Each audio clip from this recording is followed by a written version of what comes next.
Coming up on the Leadership Growth Podcast. When you're leading, you're not leading a project, you're not leading a program, you're leading people. So you have to find joy in leading people. And so some people, maybe that's not what they love, and that's okay, because you're going to be doing great things otherwise.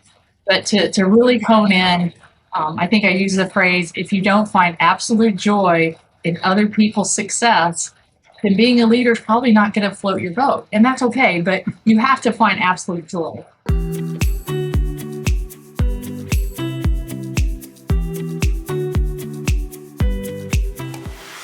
Hello, everyone, and welcome to another episode of the Leadership Growth Podcast, where we talk about tools and ideas to help elevate your ability to be an effective leader. I'm your host, Daniel Stewart, joined with my other great host, Peter Stewart. Oh, thank you. Today we are honored to have an amazing guest, Laurie Labra. Peter, would you like to formally introduce Laurie? I'd be happy to. Happy to introduce Laurie Labra, my friend who is a vice president at KBR. So I'm going to read this because she's done some amazing things.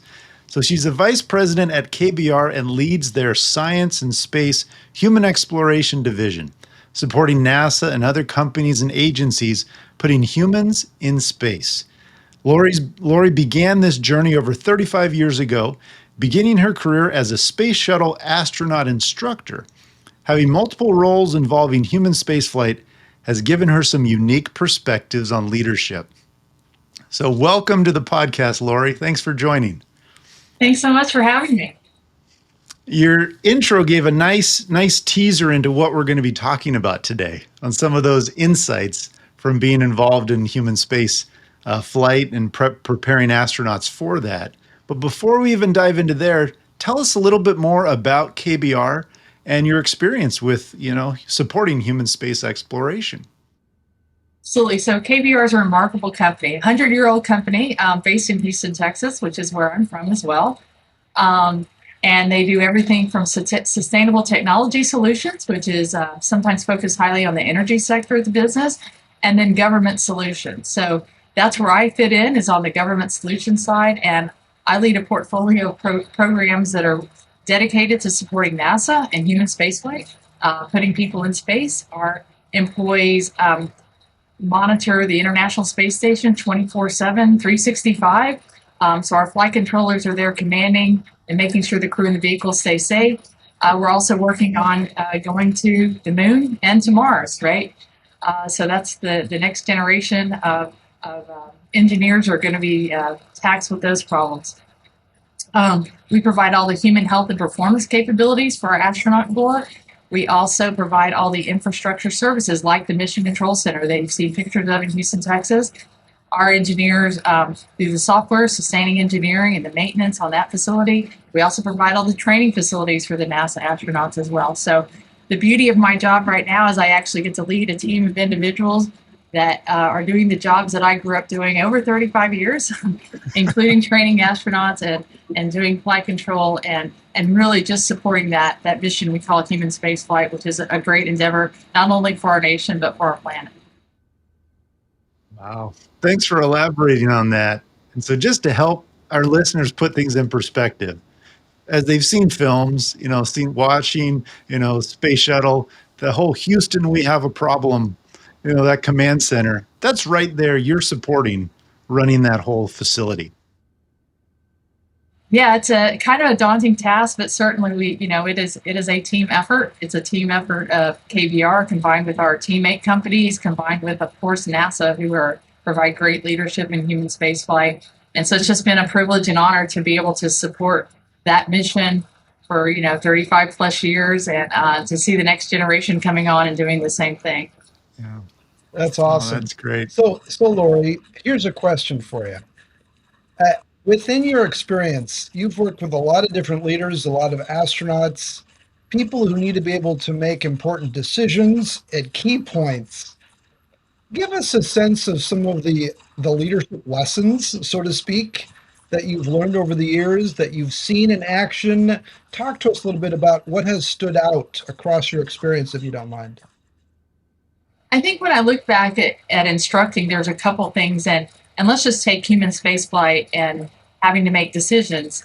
So we bring in lots of entry level professional young people. If operations is a young person's game, and we teach them very early on to make decisions without having all the information. So again, in leadership and when you're going through your first line leader, you're going to have to make decisions where you're not going to have 100% of the information. You're going to have to figure out what risk-based decision making is. How do I connect dots? How do I use my gut? How do I use this plethora of resources of all the people that surround me to make the best decisions? And so I think it specifically flight operations, it's what we call it, NASA does that in an extraordinary way, and it has us grow young leaders. You're learning to do these things, and you don't even know you're being taught. So just the culture that we have, the DNA that we instill in our team of how to make decisions, I think is one of the key things. So I think that's a great point you bring up about how you grow young professionals into leaders. What are some specific things you've observed over the years that really do help take those young professionals, kind of open their aperture a little bit, open their eyes to see what it means to be a leader? I always tell people, when you're leading, you're not leading a project, you're not leading a program, you're leading people. So you have to find joy in leading people. And so some people, maybe that's not what they love, and that's okay, because you're going to be doing great things otherwise. But to really hone in, I think I use the phrase, if you don't find absolute joy in other people's success, then being a leader is probably not going to float your boat. And that's okay, but you have to find absolute joy in watching other people be successful. And that's actually what gives you the motivation to become a better leader. And it feeds on itself, right? And you continue to grow great leaders. So that's kind of one of the philosophies I have. And you can do that whether you're leading, a large organization or a small program or a small team.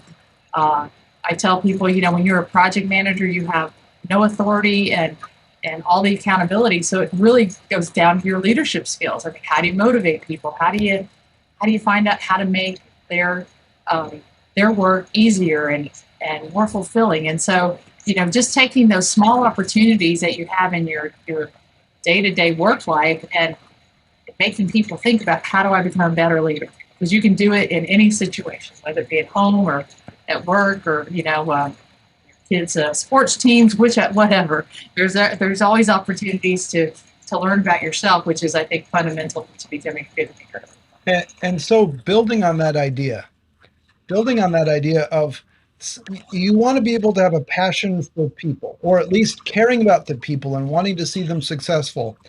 We all know folks who have been asked to be in a leadership role that may not have that passion, or it's latent. It might show up later, but at the moment, having the attitude of, if I just didn't have the people, this would be so much easier.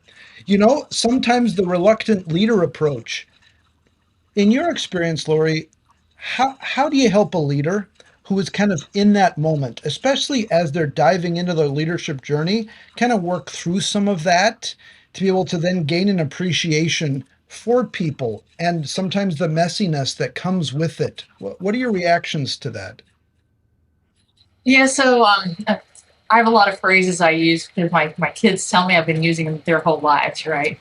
And one of the questions I always ask is, how do you want it to end, right? How do you want this thing, this project, this situation to end? And I think that, somebody that's maybe not passionate about the people, they will immediately go to, I want on time, on budget, technical success and all that. But how do you want your team to feel at the end? I mean, and so it just gives you those opportunities to have the discussions to make sure that while we have to deliver excellence in our technical and technical products, right? But we can't leave people, in the dust. So when you ask, how do you want it to end? And you can bring in that conversation. Well, how do you want your team to be at the end? You want people to be able to, put this on their resume. They can go do other things. How do you make them feel responsible for developing their team? And as part of how they want it to end. So those are just some tricks and tools I've used over the years when maybe somebody's not as passionate about it, or gets so excited about the technical merit of something that they forget about the people. And if you can, if you don't have the people, you'll never have technical excellence. So if you can just focus on them, your chances of success are so much higher. So, again, how do you want it to end? I want to be successful. Well, you're going to be really successful if you can get your team motivated and to feel part of the team, and to have buy-in, and have them understand how they're part of the mission, right, that you're supporting. That concept of Just as a quick follow-up, if you don't mind, sometimes in organizations there's a high reliability need. We need to be able to be really accurate. And my guess is you've experienced this a lot working with astronauts, because they need to be able to make choices that are not wrong. They need to make sure, especially in critical positions, that they're accurate. How do you balance the need to be accurate while still developing and caring about the people? Because sometimes we might have a tendency as humans to say, you know what, I'll just do it myself. I'm going to get this far faster and easier. However, you don't get the buy-in, you don't develop. And yet there are certain circumstances you got to make sure it is accurate.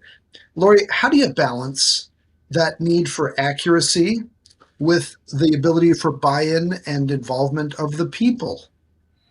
Yeah, so first of all, we have to be perfect. I mean, we have to deliver perfection in human spaceflight. You can't make a bad call. And so a lot of times our people, or our processes and our policies actually keep us bounded. So if you watch movies with the flight control room, you'll see there's a flight director in charge. And that flight director, there's command and control of the human system as well as the vehicle systems. And so we put those principles in place. But it's not an or, right? It's an and. So there are times that, for example, on launch, decisions have to be made a certain way, and we're not going to have discussion, and it's not about buying. But what we've done before that is we have made the team understand the mission. So I think sometimes when it's time critical, you behave a specific way. When you have time, you make sure that you've gotten everybody to understand why you're doing things and get that all behind you, and then the team forms. And if you ever watch any NASA launch, you see this well-oiled machine that understands the why, and they're able to then perform with perfection and still understand, but that it takes all these people, right, and all these people that you can't see in the film right behind them that are supporting that. Right. And I think it is we call them the foundations of flight operations that we operate under, that we talk about from everybody's first day of employment to really their last day. That's what we operate under, and that's been really successful. So I think it's also about finding the and. Sometimes it's like, well, I can either be technically accurate, or I can be a great, and it's not. It's and you'll be far more successful finding that and. I think especially, Laurie, as you're describing that, there's high stakes when we're talking about humans in space. There's the margin for error is so small. And as you've mentioned this term team several times as we've just been chatting here, what are some of the elements that you've observed that NASA's doing well, that the astronauts are doing well to create that sense of team? I think part of it is making sure we have good relationships on the team, right? So when you see these well-oiled teams, they are not, people that are just thrown together that day, right? They've worked together over time. They understand everybody's strengths, their weaknesses. We also understand clear roles and responsibilities, right? Who's in charge of this system, how it relates to this system. And we have just years and years of practice doing hard simulations that help us understand how we're supposed to respond. So I think one thing that we do well at NASA is the roles and responsibilities, and I'm really talking about the flight control team. But even outside the flight control team, it goes back to understanding your purpose and understanding your mission. And so when you have a mission of putting humans in spaceflight, it's very, it's the easy button for motivating, right? So if I was, I don't know, developing some bank software, maybe I wouldn't feel as compelled. Nothing against bank software people, Yeah. but I wouldn't feel as committed and owning of the mission. And so I think that the purpose and the value of the mission certainly gives the entire NASA organization, NASA, all of the contractors that work closely together. We're united in that single purpose, and so that is an easy thing for our type of organization that maybe other organizations wouldn't have. I could see leveraging that purpose, that inherent purpose. It just connects and it can help inspire. That's a powerful thing. So I want to go back to something you said a few minutes ago around making decisions, especially when you don't have all the information, because that is one of the most challenging aspects of a leader, because you don't have this perfect rational situation where you have access to all information and can process all information and you have plenty of time to review it all. No, you have a certain amount of time, certain amount of information, and you might be able to expand that information or not, but you still got to make a decision and move forward. In your view, Laurie, with some of these experiences, how do you balance some of this? How do you move forward while still having enough analysis, but not spending too much time on the analysis? How do you balance this to make a good decision and keep things moving forward? Yeah, so we hire a ton of engineers and scientists, right? You all want to get 100 on the test, and so I think our ops environment actually contributes to us teaching that skill. But the other thing I would say is, going into a leadership position, many of your decisions, no one dies. Okay. I think taking the same engineering principles, what we try to do is I joke with some of my team, we do some of the most complex engineering science work in the world. And then sometimes we take and we try to make our management processes just as complex and critical. I'm like, no, you can have simple processes around things to do complex work. And so I go back to, in leadership decisions, they're about people. And if you make a decision, maybe you put the wrong person in the wrong job. It's far better for you to go, you know what, this isn't working out. This is on me. I'm sorry, that wasn't a good fit. Let me go fix this. And I will tell you, an apology and a fix, no one even remembers what you screwed up, right? You want to make an organization change. We lament over organization changes like, forever. And I'm like, if they don't work, just go, wow, this isn't working. Let's change. And so trying to not always apply these very strict and well-suited engineering practices to our leadership skills, finding the right balance. And that's something I think that I naturally kind of fell into in my career, going, wow, I lead people and we do really complex work. So how can I make my people the most successful at doing the complex work? And so it's just, and again, I've made some bad decisions, and you just go, all right, we can fix it. Again, it's not like I made a bad decision that impacted crew safety or the vehicle. This is just how we do the work. We can do it better, and not getting so analysis by or paralysis by analysis or whatever. And those things. Right. Yeah. So I don't know if that quite answers the question, but I just see us in technical communities often applying strong technical principles to our leadership. And I'm like, hey, people are not products, right? And so, being able to be a lot more flexible on your people stuff so that you can get the complex products out. Yeah. I think you're highlighting that distinction very clearly, that the decision-making process is not always a one-size-fits-all. Not all decisions require the exact same process of decision-making. And even differentiating between operational or technical decision-making and people decision-making. And it can be very different. And Daniel, you're reminding me of situations we've often talked about as we're working with individuals and coaching. As you get in these leadership roles, And Laurie, I'm sure you've experienced it where you have to make a decision and you look to your right and to your left, and there's no one you can pass this decision off to. Like it's up to you. I mean, really, and it's one of the more challenging parts and one of the hardest parts about being a leader is leaders have to make decisions, and you have to make tough decisions at times. And so it's being able to remind ourselves of that, but give ourselves a little bit of grace that not every decision is a life or death one. Yeah, but I mean that's really the most rewarding part of leadership too, right? I mean, to me, it's moving your organization forward because you've made decisions, and sometimes you get an 80 on that test, sometimes you get 100, but maybe you get a 50 a couple times. But it's if you're making you can't change directions if you're not moving, right? So, where it's much harder. And then I use Yeah. my analysis, mass times velocities, momentum, and you can get that whole discussion going on. We get real detailed with that. Yeah, it's the only formula I use. So. Oh, I love it. And you're bringing up such great points in terms of the need to be flexible and to be able to be adaptable, especially with people issues and challenges. And so let's talk for a moment, though, about reactions, because oftentimes leaders, they have to manage how they react.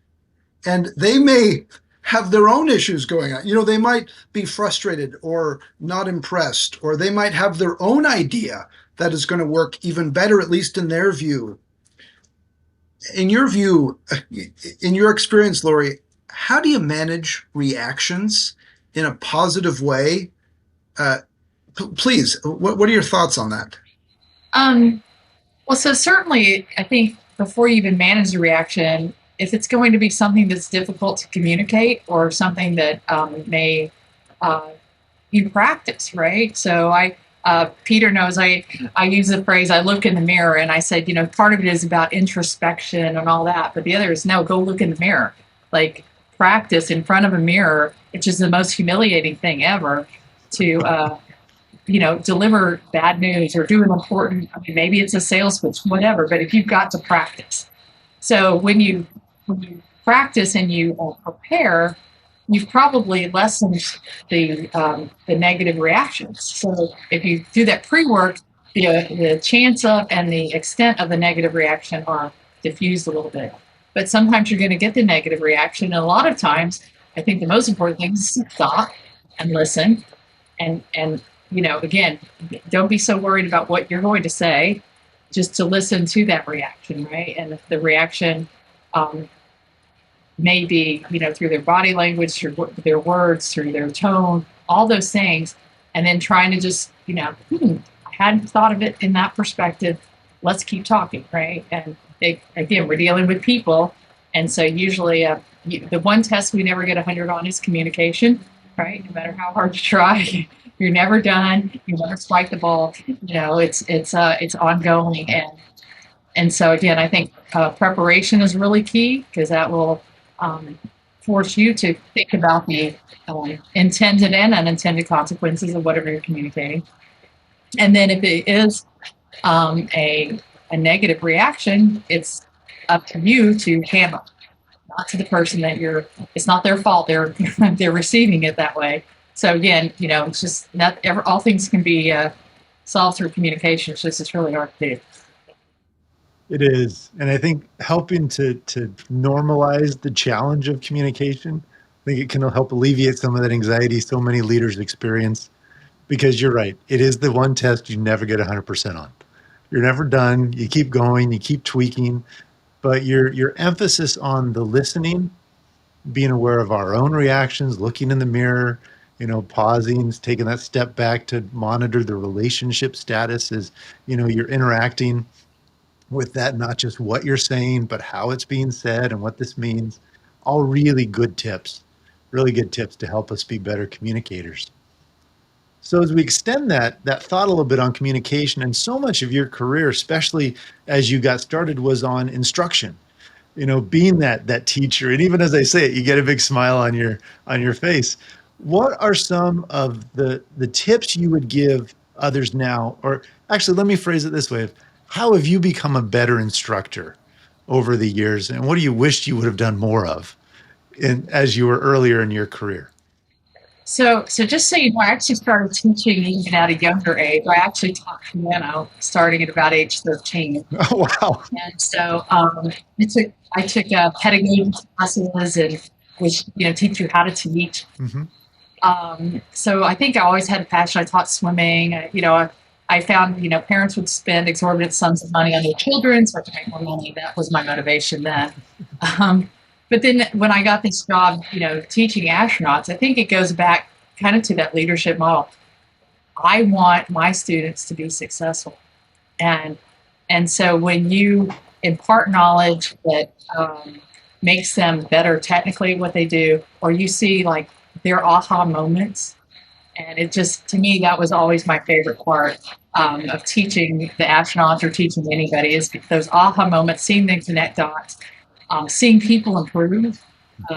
It's fulfilling. And so when I look at, that, I think that was kind of a cornerstone of me, really going into management positions and kind of continuing to, as I say, rise through the ranks. But I still get great joy out of seeing my employees, take some nugget of knowledge and then apply it. I do a lot of mentoring, and an employee will be having an issue, and it's not for me to answer. It's for them to find the answer. So how do you lead them down a path? And that's what instruction is about. Is creating a lot of hooks and then adding more information to those hooks and create more hooks, and then then it's this big aha moment. So I guess I wish I would have been better at it earlier. Maybe I don't know.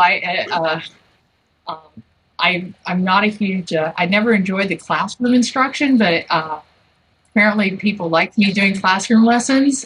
It's not what I really liked the one-on-one instruction or one-on-a-couple instruction, because you can really get to know the students, get to know where they are.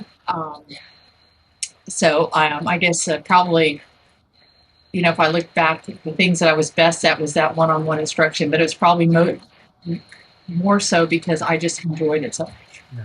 So again, I have a passion to teach, and I was just blessed to fall into this job, and that I absolutely loved. And now I watch, our team do it, and just great instructors, and how they develop, how they're, again, developing skills they don't even know they're developing, which I think is a really good part.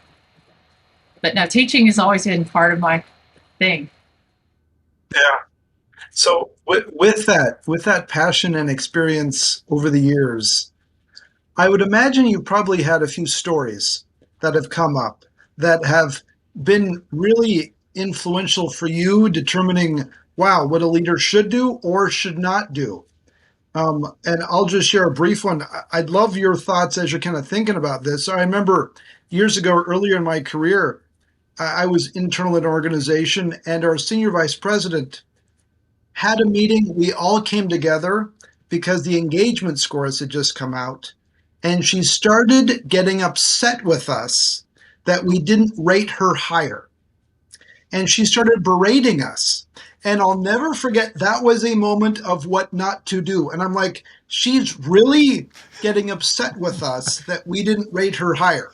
So, no joke, wow. That was an influential story for me about what not to do as a leader, and case in point. So anyway, I'm wondering, Laurie, over the years, and it could be on the negative side, it could be on the positive, what have you seen stories that have really helped you grow as a leader?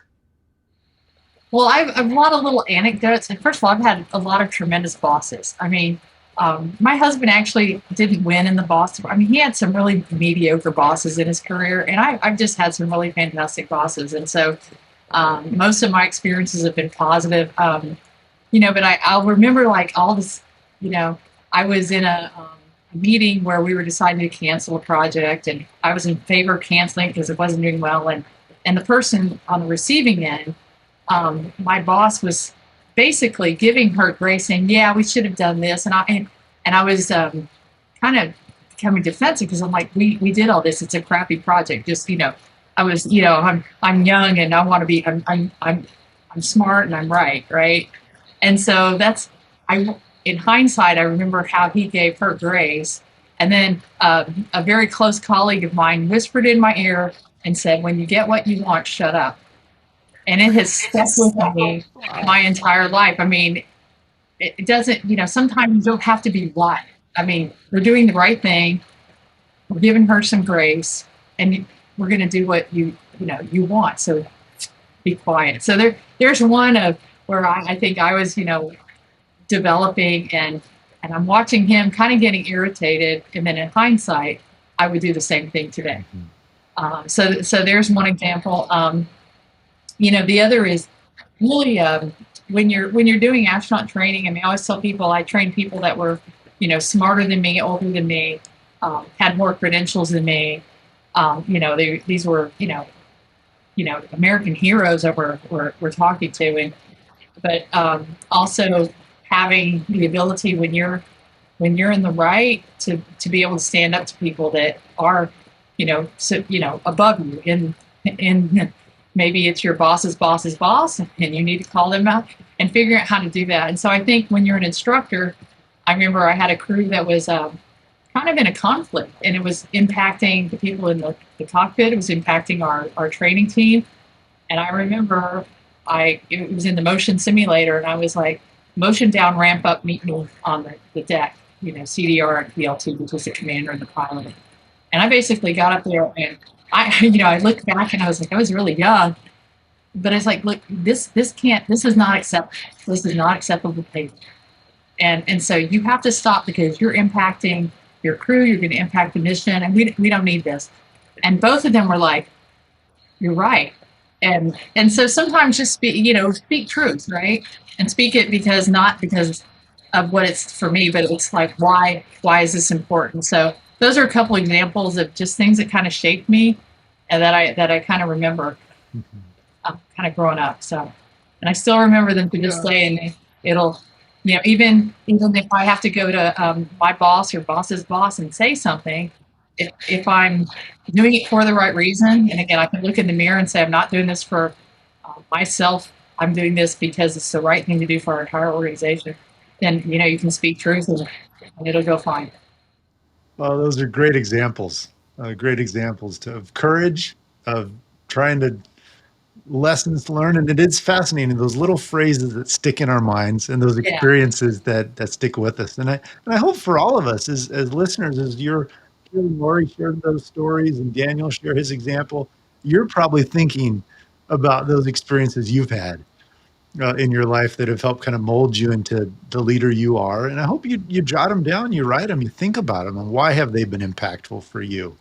Now, before we wrap up, Laurie, there's one thing I've heard you share a few times as we've chatted, and it's a habit that you've built over the last several years of something you do each month about meeting a certain number of people. And when I first heard this, I thought, what a fabulous goal. And so why don't you share that goal and really the impact it's had on your relationships? Oh, sure. So, I keep my goals easy because I don't want to fail. But it is, I meet 5 new people a month. So it's, and I just keep a little list in the back of my book of who I met and what they did. We have a large organization here, so I try to do it work related. So it's, I don't go to a party and meet 5 people, but 5 work people. And, it's pretty easy. Like, I just still say, what do you do? And how do you like KBR? What should we do differently? And I learn, I get far more out of it than they do. Then maybe they're not as, intimidated to come, to my office and talk to me. But no, it's very simple. Meet 5 new people. Some of them turn into lifelong relationships. Others I may never see again, but I've at least jotted their name. And then, if they get an award or something, and I see their name, I can pop in an email and say, hey, super proud of you. Congratulations, those things. So really, I'm a keep it simple kind of person.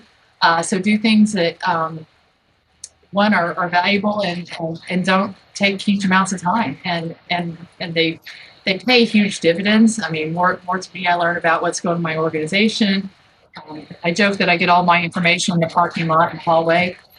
And in Houston, the parking lot's 100 degrees. So, somebody really wants to talk to you, they'll stand out there and talk to you in 100 degrees. So, But yeah, so 5 people a week. I got a big long list. Some of them I'm like, I can't, from a few years ago, I may not remember, but I, still do it, and it's easy, and I think it's just a great way to hold yourself accountable to not being so maybe include, to be more to get the full diversity of the organization. Yeah. That's a great tip. I love it. So fantastic. So here's the final question as we wrap up, Laurie. In your view, working with astronauts and supporting human spaceflight for many, many years here, what is the one thing that you have learned that will help leaders become more effective? What would you say? This one's hard. I'm trying to tie it to human spaceflight, but I'm going to go back to the team, right? Nothing is impossible with a great team. And it's incumbent upon you as a leader to build that team, to form that team, to bring in whatever other team members you need to get what you need done. And if you as the leader focus on the people that are on your team and understand when they're having a good day, when they're not, if they need additional training, if they need assistance, they need help, you'll get anything accomplished. And so that's kind of what I've learned. We do really hard things at NASA, and but it's only because of the great people we have and really the great leaders that we have surrounding us that are developing this great team. That's well put. Laurie, thank you so much for joining us today as a guest on Leadership Growth Podcast. You're very welcome. I appreciate it. Absolutely. And thank you all the listeners here for spending the time with us. Hope this has been helpful as we're all developing tools and ideas to help us build and strengthen our leadership ability. Please subscribe, like, and react to any of the things you've heard today. And we look forward to having you join us on a future episode. All the best. Take care, everyone. If you like this episode, please share it with a friend or colleague, or better yet, leave a review to help other listeners find our show. And remember to subscribe so you never miss an episode. For more great content, or to learn more about how Stewart Leadership can help you grow your ability to lead effectively, please visit stewardleadership.com.